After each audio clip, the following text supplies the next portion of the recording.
Hello everyone. आज हम कुछ क्वेश्चंस देखेंगे वेक्टर के, जो कि PYQ है। राइट, देखिए पहला क्वेश्चन देखते हैं क्या है। हमें दिया गया है दो वेक्टर्स दिए गए हैं, दोनों क्या हैं, यूनिट वेक्टर्स हैं, और थीटा जो है उनके बीच का एंगल है।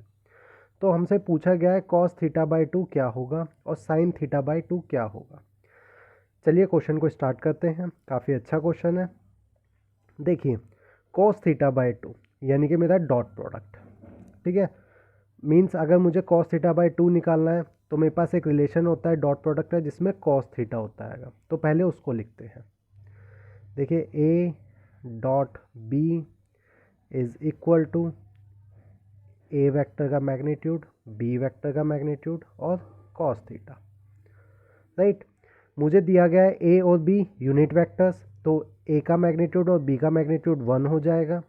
तो यहाँ से मुझे कॉस थीटा की वैल्यू पता चल गई। कॉस थीटा क्या होता है, हो जाएगा A dot B vector.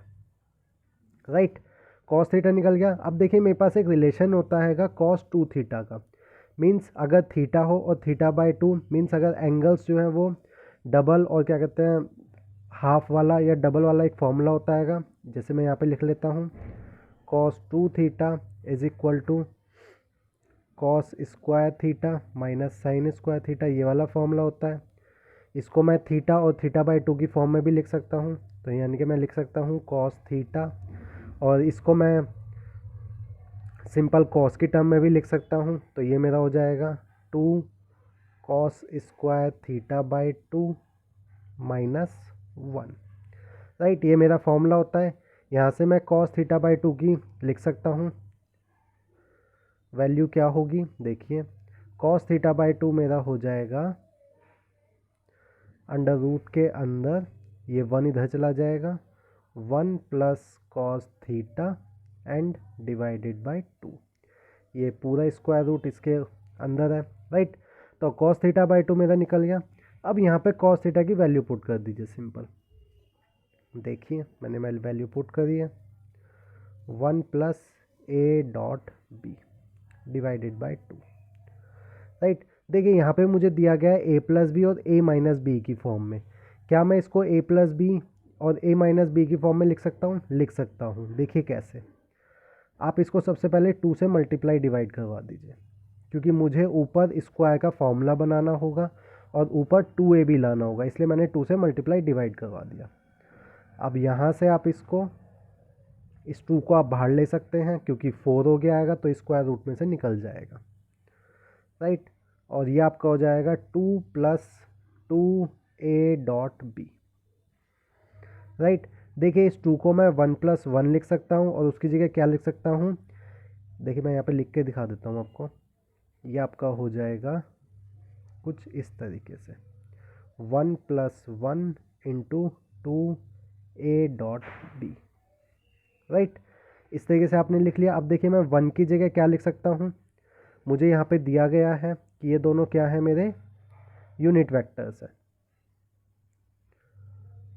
Right, तो मैं इस तरीके से लिख सकता हूँ, और यहाँ पे मैं इनका स्क्वायर भी लिखूँगा तब भी मुझे कोई दिक्कत नहीं होगी। तो मैं 1 की जगह, इस वाले 1 की जगह मैं ये चीज़ लिख सकता हूँ, और इस वाले 1 की जगह ये वाली चीज़ लिख सकता हूँ। तो देखिए मेरी जो अंदर वाली चीज़ है वो मेरी क्या बन जाएगी, कुछ इस तरीके से बन जाएगी, 1/2 अंडर रूट ए वेक्टर प्लस बी वेक्टर का मैग्नीट्यूड का होल स्क्वायर। देखिए आइडेंटिटी होती है कि मैंने आपको बताई थी कि ए प्लस बी के होल का मैग्नीट्यूड किसके बराबर होता है, मेरा ए का मैग्नीट्यूड का स्क्वायर प्लस बी का मैग्नीट्यूड का स्क्वायर प्लस 2a डॉट में। मैंने ये चीज़ लिख दी, देखिए ये इससे कट गया, तो मेरा आंसर क्या आ गया इसका, 1/2 मॉड ए प्लस बी। तो इसका आंसर हो जाएगा बी ऑप्शन। राइट, समझ में आया आपको। देखिए सिमिलरली मैं साइन थीटा बाई 2 भी निकाल सकता हूँ, क्योंकि मेरा कॉस थीटा बाई 2 जो होता है वो मेरा किसके बराबर होता है, 1 माइनस 2 साइन स्क्वायर थीटा के। तो मैं यहाँ से लिख सकता हूँ cos theta is equal to 1 minus 2 sine square theta by 2। यहाँ से मेरी वैल्यू आ जाएगी इसकी 1 minus cos theta divided by 2, और ये अंडर रूट के अंदर, ये मेरी वैल्यू आ गई है साइन थीटा बाई 2 की। अब अगेन आपको यही पुट करना है, कॉस थीटा की जगह ए डॉट बी पुट कर दीजिए, 1 minus A dot B divided by 2, multiply करवा दीजिए 2 से, राइट। सिमिलरली ये 2 आपका बाहर आ जाएगा,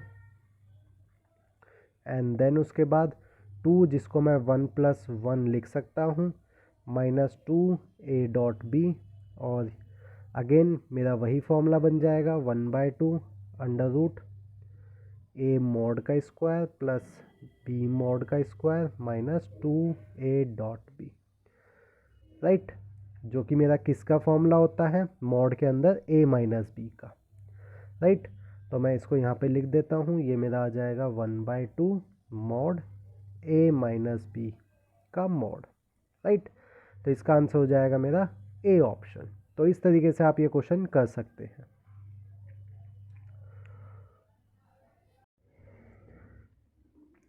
चलिए थर्ड क्वेश्चन देखते हैं क्या दिया गया है। दो वेक्टर्स दिए गए हैं, दोनों वेक्टर्स क्या है, ऑर्थोगोनल है, और हमसे पूछा गया है कि एक्स वाई का लॉकस क्या होगा। देखिए मैं आपको बताता हूँ सबसे पहले कि ऑर्थोगोनल का क्या मतलब होता है। ऑर्थोगोनल का मतलब है परपेंडिकुलर, यानी कि आप इस ऑर्थोगोनल वर्ड को परपेंडिकुलर से रिप्लेस कर सकते हो। तो मुझे दो वेक्टर्स दिए गए हैं, दोनों वेक्टर्स क्या है, ऑर्थोगोनल है, यानी कि परपेंडिकुलर है एक दूसरे के। तो हमसे पूछा गया एक्स वाई के लॉकस क्या होंगे, राइट। तो देखिए कैसे करेंगे, जब भी आपको परपेंडिकुलर दिया जाए आप सिंपल ए डॉट बी का यूज़ कीजिए। ए डॉट बी क्या होगा मेरा, इक्वल टू 0 होगा। अब इसको अप्लाई कीजिए, यहाँ पे इन दोनों का डॉट प्रोडक्ट निकालिए, डॉट प्रोडक्ट निकाल के उसको इक्वल टू 0 कर दीजिए। मैंने आपको ये भी बताया हुआ है कि अगर A dot B is equal to 0 आता है तो आप simple A1 A2 plus B1 B2 plus C1 C2 is equal to 0 रख सकते हैं। इसमें A1 क्या होता है, इसका कंपोनेंट, A2 और ये A3, similarly B1 B2 B3। अब इनके आप सिंपल मल्टीप्लाई करवा दीजिए, तो इस कंपोनेंट की इसके साथ मल्टीप्लाई, तो 1 माइनस एक्स की एक्स के साथ minus x square, minus y की वाई के साथ तो माइनस वाई स्क्वायर, और ये मेरा क्या हो जाएगा, इक्वल टू 0। देखिए इसको थोड़ा सा हम सॉल्व कर लेते हैं। X square plus y square, आप इन दोनों को उधर ले जाइए या -1 को इस साइड ले जाइए, ये आपका हो जाएगा 1। देखिए किसकी इक्वेशन आ रही है, सर्कल की इक्वेशन आ रही है। तो ये जो एक्स और वाई पॉइंट्स हैं ये किसको रिप्रेजेंट कर रहे हैं, एक सर्कल को रिप्रेजेंट कर रहे हैं, राइट। चलिए नेक्स्ट क्वेश्चन देखते हैं। नेक्स्ट क्वेश्चन क्या है, if the component of B along and perpendicular to A are lambda A and B minus lambda A। तो हमसे पूछा गया है लैम्डा की वैल्यू क्या होगी। देखिए ये भी क्वेश्चन काफ़ी आसान हैगा, इसमें आपको थोड़ा कंसेप्चुअल समझना होगा। हमें B कहा गया है, मीन्स अगर मैं A वेक्टर ऐसे ले लेता हूँ तो B वेक्टर इसके साथ कुछ एंगल बना रहा होगा, राइट। इसका एक कंपोनेंट अगर ये एंगल थीटा है तो एक कंपोनेंट इस ए के अलोंग होगा और एक कंपोनेंट मैं ऐसे ले लेता हूँ इस ए के परपेंडिकुलर होगा। जो ए के अलोंग जो वेक्टर है, राइट, वो मेरा कितना है, लैम्डा ए दिया गया है, और जो परपेंडिकुलर है वो बी माइनस लैम्डा ए दिया गया है, राइट। तो हम कैसे कर सकते हैं, देखिए सिंपल, मैंने आपको बताया था कि अलोंग द ए वेक्टर जो है वो मेरा कंपोनेंट कितना हो जाएगा, बी वेक्टर का magnitude into cos theta, right. ये मैंने आपको बताया था। तो ये वाला जो कंपोनेंट है मेरा किसके बराबर है, लैम्डा ए के बराबर है, राइट। और यहाँ पे एक चीज़ और देखिए, ये मेरा होता है सिंपल मैग्नीट्यूड, राइट, और ये है मेरा वेक्टर, राइट। तो मुझे यहाँ पे एक यूनिट वेक्टर भी लेना होगा, ठीक है। तो मैं ऐसे बोल सकता हूँ, तो देखिए यहाँ पे मैं कैसे कर सकता हूँ, ये मेरा है क्या, ये है मेरा वेक्टर, राइट, और ये है मेरा मैग्नीट्यूड। तो मैं इसको lambda is equal to A vector की बजाय इसका मैग्नीट्यूड ले लेता हूँ, राइट। अब मैं इन दोनों को बराबर लिख सकता हूँ, राइट। तो देखिए अब यहाँ से मैं इसको lambda A magnitude B divided by और sorry multiply cos theta, right. तो मेरी लैम्डा की वैल्यू कितनी आ गई है, B magnitude cos theta divided by A magnitude, right. इस तरीके से मैं लिख सकता हूँ। देखिए मुझे यहाँ पे परपेंडिकुलर वाला जो कंपोनेंट है उसका यूज़ करने की ज़रूरत नहीं पड़ी है। ये मैंने इसको कैसे किया, सिंपल जो बी वेक्टर था उसका अलोंग दी ए कंपोनेंट कितना हो जाएगा, बी कॉस थीटा, ये होगा मेरा मैग्नीट्यूड। तो और ये मैग्नीट्यूड, तो यहाँ पे भी ये मैग्नीट्यूड के ही होगा, इसलिए मैंने मोड लगा दिया। लैम्डा मैं बाहर निकाल सकता हूँ और इस ए मैग्नीट्यूड को मैं नीचे ले गया। अब देखिए ऑप्शन जो है वो मेरा ए डॉट बी में दिया गया है, मीन्स डॉट प्रोडक्ट में। तो मैं क्या कर सकता हूँ, ऊपर और नीचे मल्टीप्लाई करवा देता हूँ ए मैग्नीट्यूड से, ताकि ऊपर मेरा डॉट प्रोडक्ट बन सके।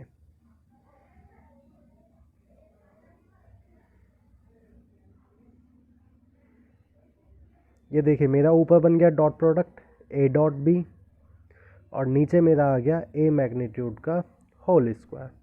तो देखिए मेरा सी ऑप्शन जो है वो करेक्ट है। तो इस तरीके से आप क्वेश्चंस को कर सकते हैं वेक्टर के, काफ़ी इजी क्वेश्चंस होते हैं। और फ्री स्टडी मटेरियल के लिए आप मेरी वेबसाइट चेक कर सकते हैं superblearning.xyz, और वीडियो को लाइक करना मत भूलिएगा। Thank you.